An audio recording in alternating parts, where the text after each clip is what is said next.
I'm Sindel of Outside the Sea Zone and welcome back to our channel. So for today, Reggie and I decided na kumain sa isa sa mga sikat na seafood restaurant dito sa Dubai, lalo na sa mga Pilipino. Share namin sa inyo yung experience namin and dito na, kain na tayo. So, tara na!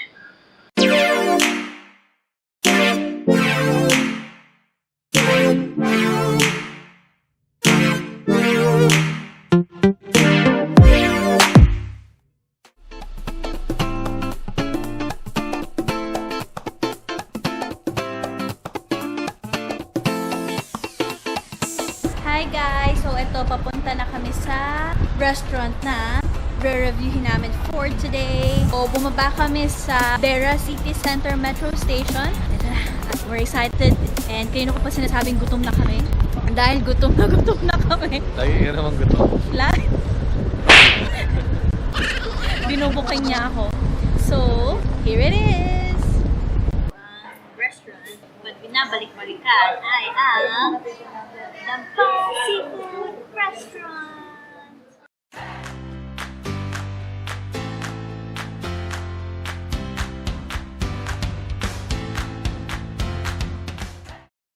So, ang Dampa Seafood Grill Restaurant setup nila is meron kang table and then nilalagyan nila ng wax paper.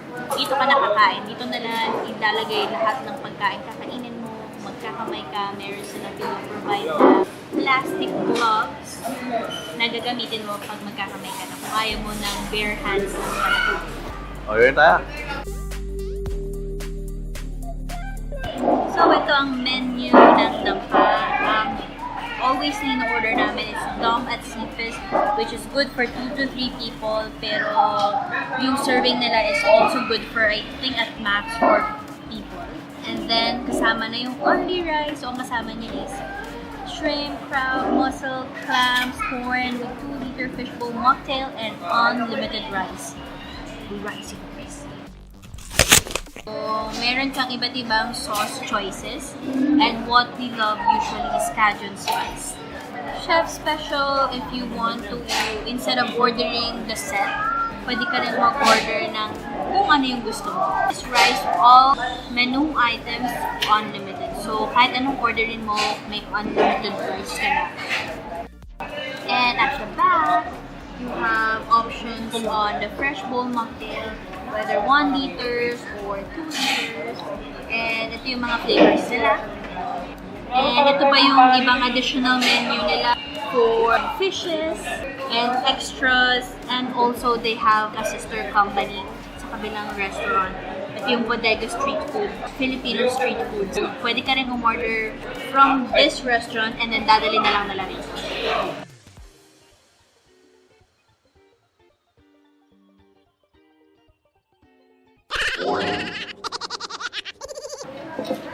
Yan ah? Yes. Yan.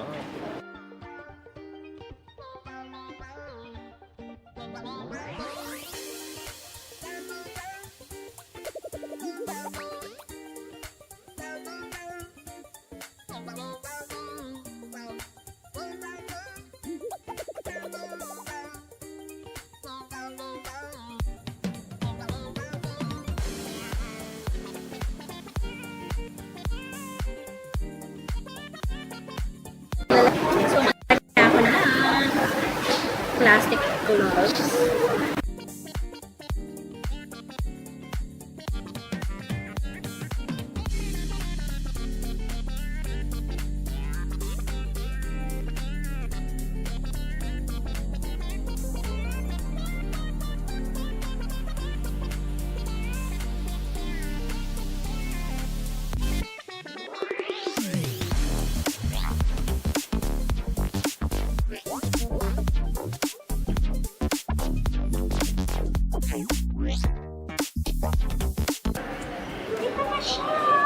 Aming order. Cajun spice, yung sauce na in-order namin. Pagkasala nila ng food, kung ano yung pinalagyan ng ulam, doon nila hinahalo yung rice para makuha yung lasa ng Cajun spice. Medyo mainit.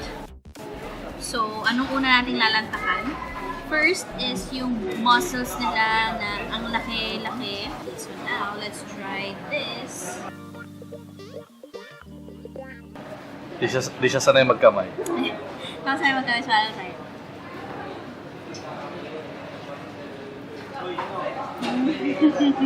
Sarap!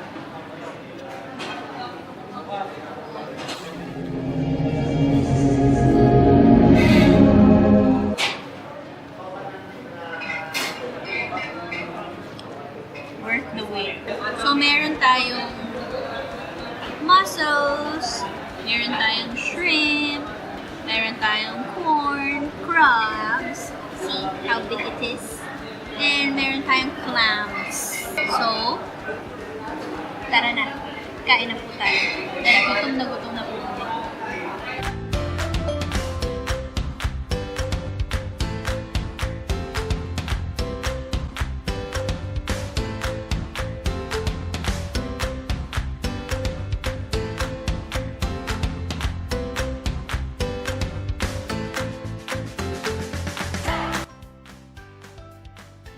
Face na busog at the same time satisfied. We thought na hindi namin mauubos. Pero naubos siya.